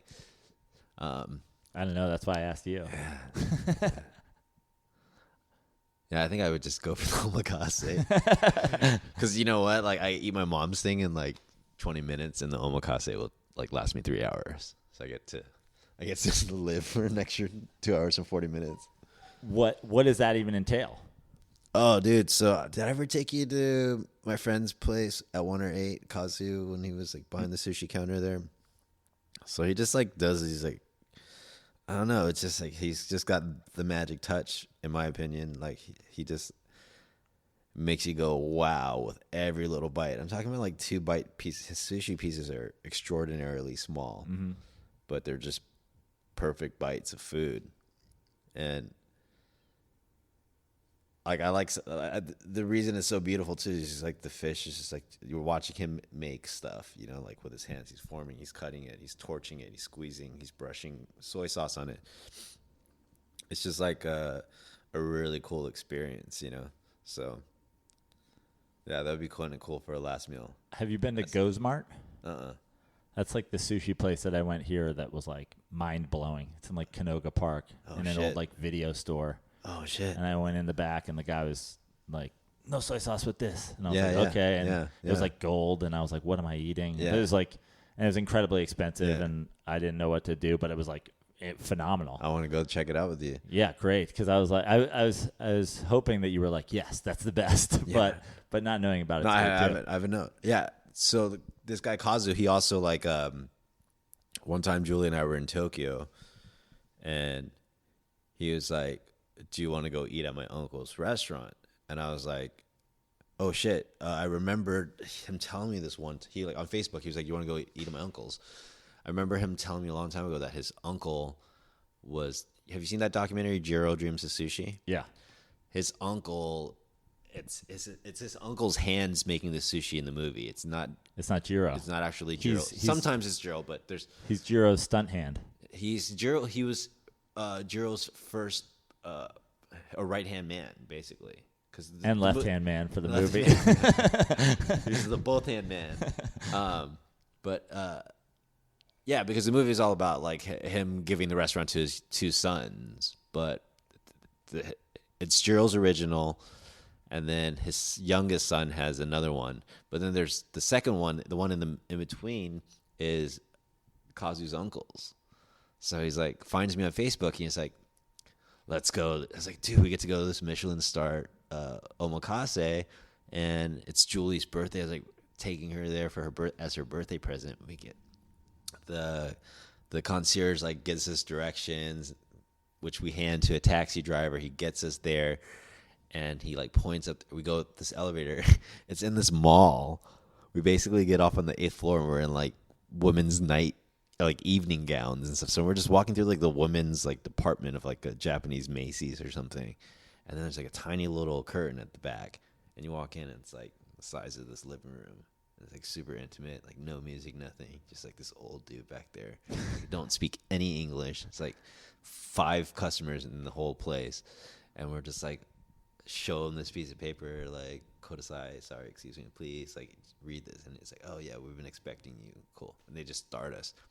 Meal was amazing. I still like his nephew's style a little bit more, but Michelin star, super expensive meal. It was 18 minutes. What? Yeah. You were in and out in 18 minutes? Yeah, he's so fast. He's so fast. There's no time to like kick back and like chill, nothing. And you see it on and anybody that's been to Jiro's, like, yeah, my one friend said it best. He's like, it's the most expensive restaurant in the world per minute. It's like, I think it's like $500 a head. Wow. Yeah. You don't even get a half hour in there. Thank God we got a discount. Yeah. But Since you talked about where's a place that people should go to eat. I'm not talking about a restaurant. I'm saying like if somebody was into culinary tourism, where would you recommend somebody go if they just wanted to spend a week eating? Dude, it's hands down Tokyo. We were just in Sayulita. Amazing Mexican food, aguachiles, ceviche, tacos, and stuff. But if you're going for an eating tour, you go to Tokyo, you might even find like, I'm sure they might have Sayulita tacos there by now. I don't know, but they fetishize food in a way that in these really charming, like cool, like neighborhoods that you can just kind of explore. You'll find like little gems that serve everything from Italian food to like very specific like specializations in like a Japanese dish, from ramen to like soba noodles or to tempuras, and like, so I would recommend going there. And if you're ever interested, I actually got a buddy who does an Airbnb there. He's actually from Shanghai, but he like retired from DJing, and now he just has 2 Airbnbs that he takes care of in Tokyo. And like him and his wife have made this book. It's like, oh, go check out this, walk down this alley, turn in here, and like you'll find like a all vinyl like record bar. They spin records all night. Speakeasy. It's like, oh man, yeah, you can really just delve into like, it's like one-stop shopping in a way. But like something about Tokyo is also, it's like legitimately delicious. If you go during the right time where the exchange rate works in your favor, you'll feel like you're getting a really good deal. It could be pricey, it could be like super cheap for whatever you're like. You got to try their pork sandwiches. This is like white bread with breaded pork cutlet in it. Sounds delicious. But it has to be a very specific part of the pork, because there's always this like bonus piece of like pork fat on the corner. It's like tonkatsu. Yeah. It's like breaded with like fresh Wonder Bread breadcrumbs, then there's a barbecue sauce on it, and then like white bread, and that's it. And it's like, well, we'll wrap up now because I'm getting hungry. All right. Couple last thing, and then I want you to tell everybody about Stay Lucky more so that people can find it and do it. Okay. What's the first? I mean, I feel like this is the most telling thing about. I can't think of like a more high pressure situation for a chef. Yeah. What's the first thing that you made for your wife? Oh fuck, man. You're like ramen out of the bag. No, that's probably breakfast. Oh man, I was in Shanghai. Well, I know exactly what it is. Technically, she came to Grumpy Pig, so she came to my restaurant, and specifically because I invited her. This is like right when we started dating. Like it's like there's a season in Shanghai called hairy crab season. And yeah, it's very. It's when you find your wife. It's when you find your wife. It's low tide. You find your wife. No, but like it's something to do with like the lunar tides and stuff, and like the crabs like come out and they just harvest them, and they're all like ripe and ready, full of roe and stuff, and the whole country just goes wild over them. So we cooked the local chef there, Chef Rocky. They all have English names. It's a Chinese guy named Rocky. Yeah. Him and I and Gary, we cooked this 12-course hairy crab meal. It was really good. And that was like how I got. And she came, and that was what you were serving that evening. Yeah, she came and it was that's officially the first time she ate your food. Yeah, or I cooked knowing she was gonna eat it. Yeah. Well, dude, thank you for sitting down and talking about my pleasure, man. So right now, Stay Lucky is the pop-up at Mandrake Bar. Yeah. You guys do it every Thursday. Every Thursday from 5:30 to 10. Yeah. And it's your super soft for a restaurant. Yeah, yeah. And the restaurant will be called Stay Lucky. Is that the plan? It's called Stay Lucky. Yeah. Okay. Instagram is Eat, Drink, Stay Lucky. Eat, Drink, Stay Lucky. Yeah.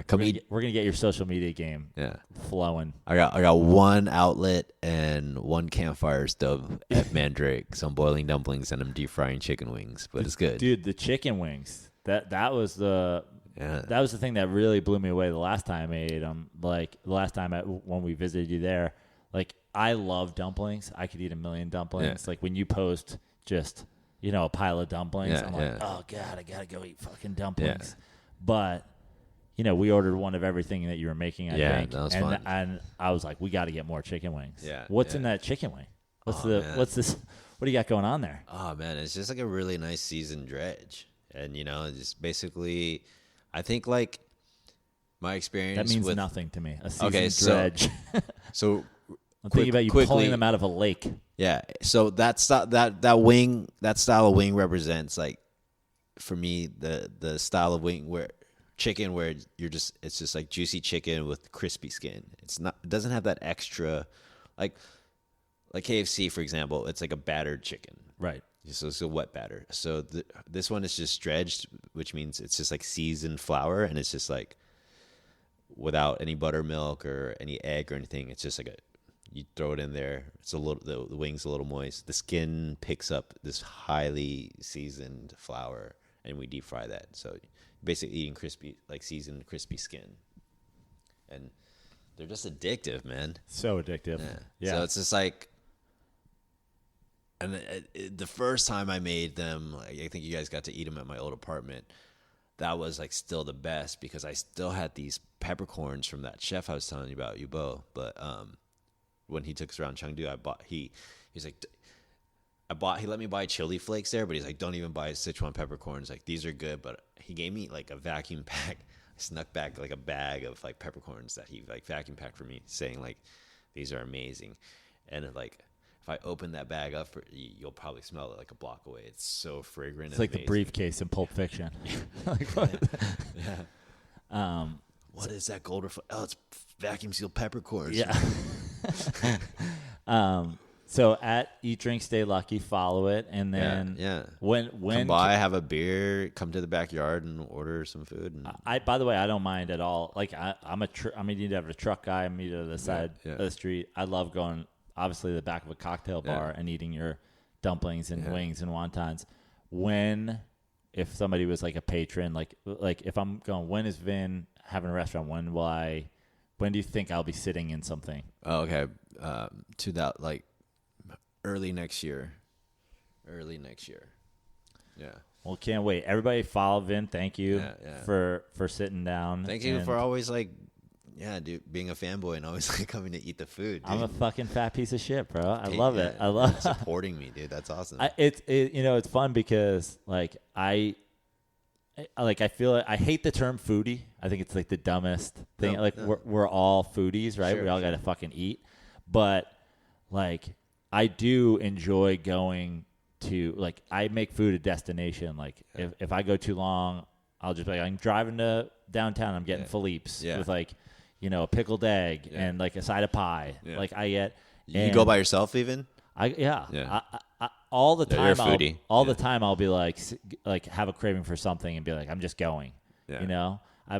There's something about eating that when you know what you want to eat and then you go get it, you feel like you're truly satisfied as opposed to like what's in the freezer. Yeah. And I've always just been a fan of your food. Like it's on that. Thank you. I haven't seen you in a while too. It's like nice to have you back and be like, oh, you're cooking stuff. I'll go eat that every. I mean, you lucked out because like I'm always gonna want to like the first thing I offered when you like came in, I was like eventually when I was like, dude, you want some dumplings, whatever. Well, then that's the last thing I'm gonna ask you because I keep talking about it. Like I just think of what you've gone through in cooking and restauranting and on the same timeline. Like I really feel like, man, I watch a guy do what I'm doing in stand-up comedy and food, and it's like, so that's also why I want to support. Yeah. But like people always go like, tell me a joke. Yeah. Yeah. Do people is the first thing somebody's like, make me fucking dumplings? Yeah. Is it all? Yeah. Give me 10 minutes. No, it'll take me 10 minutes, but you want me to make you some real quick? No. I was more asking as like, in terms of like, does it get annoying when people go cook for me? No, I'm not. No one does that. I'm probably gonna offer before you have to ask. Well, then fucking make some dumplings. All right, cool. Hey Joe, I like Joe's show. I tell everybody that's my shit. See, I had a long ride, turn the volume up high, and the time flew by so quick. I laughed out loud, that's what it's about. I really don't feel safe no more. And Joe stands out even in a big crowd, cause he drinks till he hits the flow. Hey Joe, it's time to stop the show. Pack it up and away we go. Donate, cause we